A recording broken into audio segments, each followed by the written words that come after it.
so crazy how your hair can hold so much energy. Like, it's amazing because when they say that your hair is really your crown, like, yes, it's your crown chakra, but it's your crown. Like, it holds so much weight.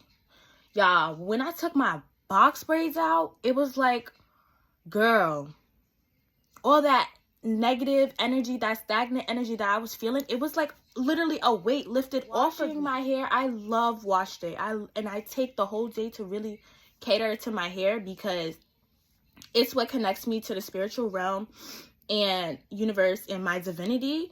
So it's like I have to care for that, because if I'm not caring for my hair, if I'm not caring for myself at that point. And I want all communication with the universe to be clear.